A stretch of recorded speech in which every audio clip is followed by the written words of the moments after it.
Let's talk URC round 6 then. Another brilliant weekend of competitions that brings to a close a fantastic opening chunk of games, as now the URC goes on the back burner, goes into hibernation for a month while the international rugby gets done, and lots to talk about. And we're starting to see the table take a little bit of shape. Some teams are overperforming, some are underperforming, some are exactly where we thought they would be. I'm going to discuss it now, the final round of games, and what lessons we can take from that opening chunk of games. Your thoughts in the comments down below. Give the video a thumbs up and hit subscribe. I'm Tim and this is Egg Chasers. And one comment on a video I posted earlier said, "What part of Manchester is that you're in there, Tim?" Yeah, I'm not in Manchester. Let me just show you around. I am in Greece. The Peloponnese. I found the one part of Greece that actually has decent Wi-Fi, but honestly, this place is just outrageous. Look at the colour of that sea. It's just incredible. I've been coming here since I was 10 years of age. A little part of the Peloponnese called the Mani, kind of old-fashioned Greece, and it's yeah. I'll never stop coming back here. I've been coming here long enough now, and yeah, amazing. But rugby is front of my mind, and even though the weather was lovely, even though the food and drink is good, I've been making sure I see as much rugby as I possibly can. And with that, let's get on with round 6 in the URC. And we have the top of the table clash, the 2 unbeaten teams in the competition. In fact, the only 2 unbeaten teams in all of the big 3 European leagues, and South African, obviously. But there's no unbeaten teams in the top 14 in France. There's no unbeaten teams in the Premiership in England. There were 2 unbeaten teams going into this one, and 2 enter, 1 leave. Leinster keep up their 100% record. They are 6 from 6 from this opening chunk of games.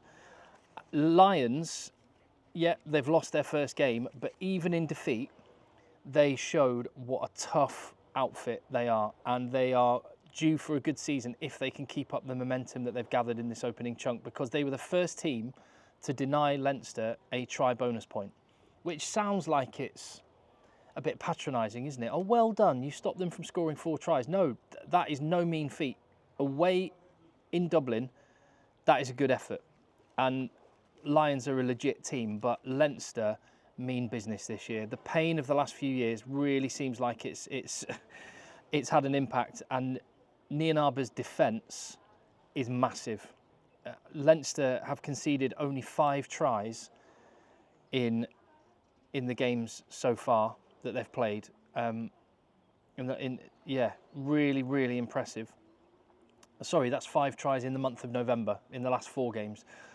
They've got this victory as well with Porter on the bench, and within the matchday 23, no Furlong, no Ryan, no McCarthy, no Gibson Park, no Ringrose, no Osborne, among others.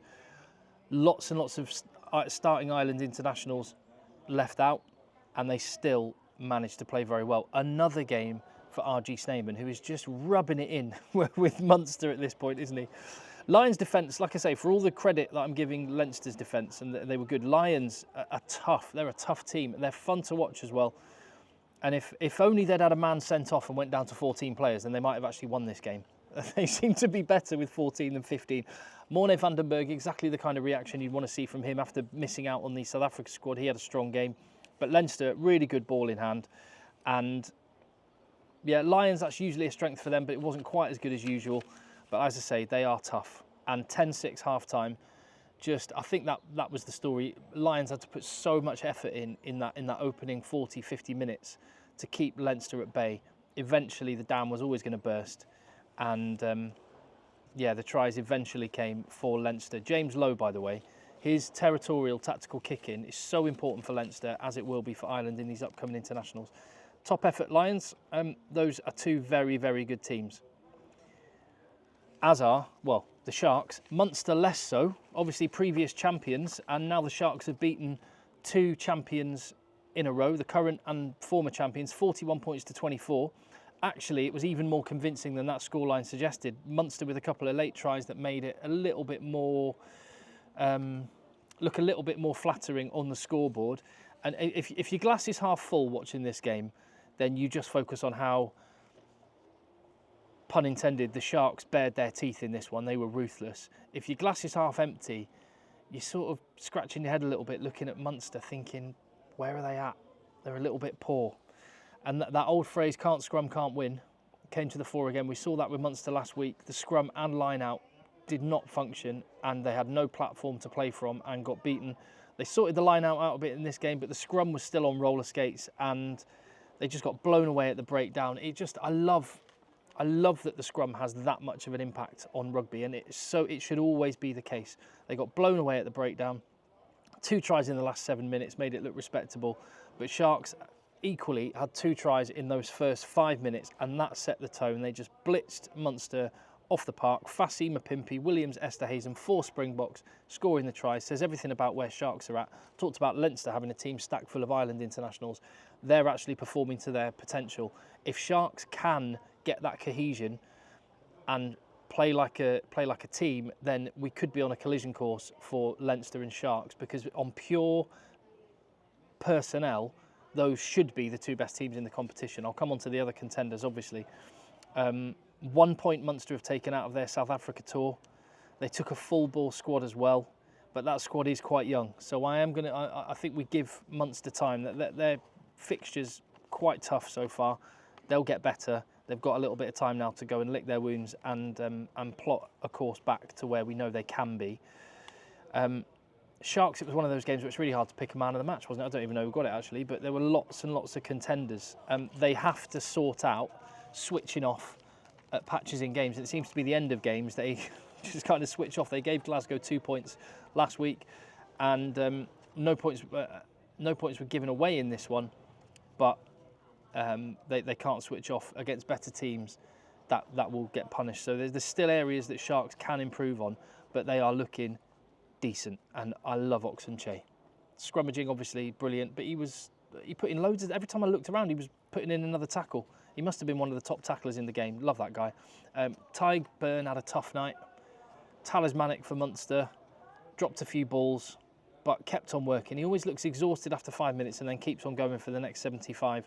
There were nearly 20,000 fans in that stadium, which is a fantastic turnout. But in a massive stadium like Kings Park, I've been to that stadium and it's fantastic. You don't get the full effect of it, which is a perfect way to move on to Stormers against Glasgow. 28 points to 17 for Glasgow. A fantastic win on the road to them, but just on the pure occasion, it was at the Darnay Craven Stadium in Stellenbosch. I visited that. I went and had a look around when I was in Cape Town and the Western Cape a month or so ago. What a lovely stadium with the mountains as the backdrop. And I've been told, I've got a short list of stadiums that I'm going to come back to South Africa and see. And seeing I think it's Monday night the varsity matches are now, aren't they? Used to be Fridays, but a Monday night game when it's stacked full of students having a big party with the sun going down behind the mountains. A varsity match there is meant to be amazing, but it looked pretty good when it was full for this game. And this is a massive example of what the URC, particularly those teams with massive stadiums like the Lions in Johannesburg, even the Bulls and the Sharks, go to some of these smaller stadiums. It creates such a brilliant atmosphere. I know finances might be a part of it, and you've got a stadium, you need to use it, I get that, but this looked like a great occasion. Glasgow takes 7 points from their South African trip, which is really good. The full 5 at Stormers after 2 points in Durban, and they are a class team, Glasgow. They just play great rugby. Franco Smith has got them playing in just such a fun way, and they've got that brilliant balance of tough, belligerent, uncompromising pack and ballers in the back line. And in one man, they've got the perfect combination of both of those things. Sione Tuipulotu, Scotland's new captain, he's so tough and he's such a good rugby player. I love it. And along with Hugh Jones, Tuipulotu is just dynamite combo, and they were brilliant. Johnny Matthews there in that picture. I mean, I don't know what he did to Gregor Townsend, but he's not in the Scotland squad, and he scored again for Glasgow. Name a more iconic duo. Johnny Matthews and scoring tries. There's obviously something gone on there. I don't understand why he's not in the Scotland squad, but there you go. But again, a solid scrum. Just to emphasise the point that fundamentals and your set piece basics are so important in a game of rugby, and Glasgow did theirs. They struggled a bit last week against Sharks. They were solid in this one, and as a result, everything just starts to work. Tuipulotu was getting on the front foot, getting over the game line, and then the backs can just go and express themselves. They outplayed and they outthought the Stormers. How do you assess the Stormers? Well, it's kind of, unfortunately for Dobbo, it's 1 in, 1 out. You get Libbok back in the side, and then Willemse goes off with an injury. Yeah, I guess, as annoying as it is, that's sort of the wealth of talent means Rassie Erasmus won't be overly, well, obviously he'll be concerned about Willemse, but he's got Fassi and he's got Willy Leroux, so no worries. But for Stormers, that's massive. And hopefully over the next few weeks, Willemse can get himself back and fit. I don't know how bad an injury it is. I believe it's groin. So watch this space on that one. Also worth pointing out that Fagerson went off for Glasgow as well. So we'll watch this space with the international games coming up. I'd say Stormers weren't bad, but Glasgow were very good. Libbok has changed his kicking style. Did you notice that? Just a little 3-step run up. We'll see if that has a big impact. Tom Jordan, I like him a lot. New Scottish international. Warwick Hallant. In him, they've got a player that can be a world beater or he can be average. And I think that speaks to the Stormers that when they fire, they're a match for anyone. If they're just not quite at the races, then things start to go wrong. Keiki Marabe, I thought, looked really good again. Both teams are decent. Both teams left points out there. Glasgow were deserved winners. Simple as that. And the opening half hour, one of the best 0-0 stints of rugby that you'll see.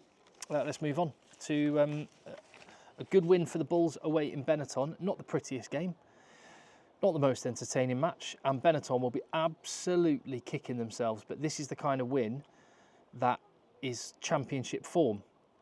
Players dropped out late with illness in the Bulls camp, disrupted things. They didn't play especially well. They probably deserved to lose, but they won. And that is what champion teams go and do. And to go away to Italy against a good Benetton team stacked with Italian internationals and come away with a win, even if a bit fortunate, that's got to be a positive. And in David Creel with the clutch kick on 79 minutes, that conversion going over, fair play. And that means the Bulls take 10 points out of 15 on their European road trip, which is a very good return. And that's even with the Scarlets loss last week, which will have hurt them slightly, but they reacted well. And maybe, yes, they'll feel gutted about Scarlets last week. They can feel light. And this is the thing. All the complaints about the red card last week and stuff for Johan Grobler, obviously it got rescinded, which was the right decision. I don't think it would have affected the result last week. But these things do come around, don't they? You have to take the rough with the smooth. And Benetton this week are the ones that are feeling like they were the better team and probably should have come away with a win. But they made too many errors. And yeah, just 1 point. He wasn't there again. And it just highlights how good Willy Leroux is. When he's not there, there's just a slight lack of cohesion with the Bulls. He makes such a difference. It's almost like he's a coach out on the field, isn't it? Right, Cardiff. Amazing win against Ulster at home. 19-0 at half-time. I don't know about... I imagine a lot of people, especially Cardiff fans, would have stopped watching. 21-19. That is the most Ulster result ever. So Ulstery, it's unbelievable. 2 yellow cards were really influential. In the first half, Lloyd gets a yellow card on 12 minutes, and then it was a 15-minute blitz by Ulster. 3 tries, and they looked like the game was done. Cormac Izuchukwu getting the first of those. But then early in the second half, Dave McCann, who would have been hurting that he wasn't in the Ireland squad, gets himself a yellow card, and then a 15-minute blitz from Cardiff completely flips the game on his head. And as it turned out, it was just a conversion by Callum Sheedy that was the difference between the two teams. Ulster were bullied a bit in the second half, and Cardiff got their forward game and their maul game going and deserved to win. But Ulster will look at that as self-implosion, and that is 4 points gone begging for them, maybe 5, because they had the 3 tries in the first half. That one will hurt. But they take a break now. Let's move on then. Next game, it sees... Oh yeah, there we go. Ospreys 22, Edinburgh 13. The difference between Edinburgh at home and Edinburgh away is it's like a chasm. There probably isn't a team that's got more of a difference, because Edinburgh, you thought, oh, they're back on it now. They've had a couple of wins at home. They look really good. They look very average again when they're on the road. That said, and to give credit to Ospreys, Jack Morgan for the win. And Ospreys might be back. They've had a tough start. They've had a load of injuries, but they're never many players away from being a much better outfit. And Jack Morgan is one of those guys that has a massive influence, whether it's for club or country, on how the team goes. Yeah, he's an absolute machine. So he won with Ospreys and he stayed fit for Wales, which is good news. It wasn't a good game, and I didn't watch all of it, I confess, and I feel like I got away with one there because it looked low on quality. But if you're a Cardiff fan, Ospreys fan, sorry, you do not care. Was there a double movement on one of their tries? Watching the highlights, looked like it to me, but they got away with it. And as I say, you get one go for you this week, one will go against you in the next week. Yeah, Edinburgh, like I say, not in a great spot in the league at the moment.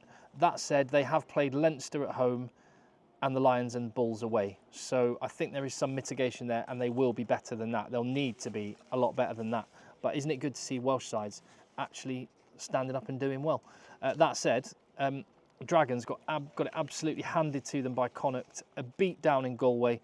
And just like Ulster, it was 19-0 at half-time. The only difference is Connacht actually went on and scored another 12 points in the second half, where Ulster didn't score any. Consolation try for Dragons was all they could muster on 75 minutes.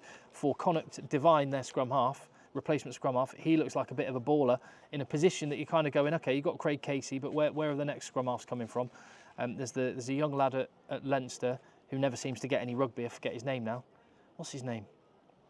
The one that Luke McGrath always seems to start in front of. Oh, it will come to me. Anyway, there's another promising young scrum half there. And finally, so good win for Connacht there, beat down. And another Welsh team winning 30 points to 8. I did not watch this game. And I am a bit hard on Zebre. They're basically like the Benetton B team. The Italian team seems to stack up their sides, as in let's put our best players in one team, and then the rest can go in with Zebre. And they're not a good team. They had that one really good result early in the season, but that now definitely looks like the anomaly. They can be dangerous at home, and they were close and probably should have beaten Lions, wasn't it? Was it Lions? But yeah, they were poor. Scarlets, though, again, getting another win, meaning Scarlets are in the playoff spots. And with that in mind, let's look at the league table. If I can bring it up, there we go. Look at that. And yeah, that's one of the things that jumps off the page for me, is that Scarlets and Cardiff are in the top half of the table. 2 Welsh teams in the top half. I know that sounds dead patronising, doesn't it? But bearing in mind how tough they've found it and how poor they've been, I take that as a really good thing. Just going through country by country, yeah, you've got a Welsh team in 6th and 8th. As a whole, though, the Welsh teams have only managed 8 wins and a draw out of their 24 matches so far. Ireland, meanwhile, with Leinster top of the log, 6 out of 6, 5 try bonus points.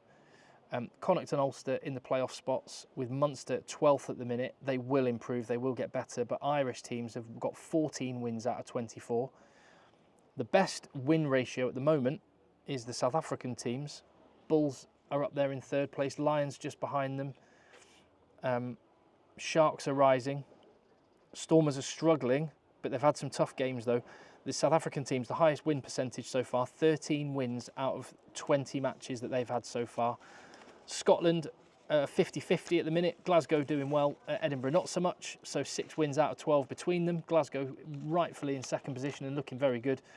And the Italian teams have the poorest return on their games. Zebre rock bottom. Benetton with the 2 wins to their name, 3 wins and a draw out of their 12 matches. But a really competitive league so far.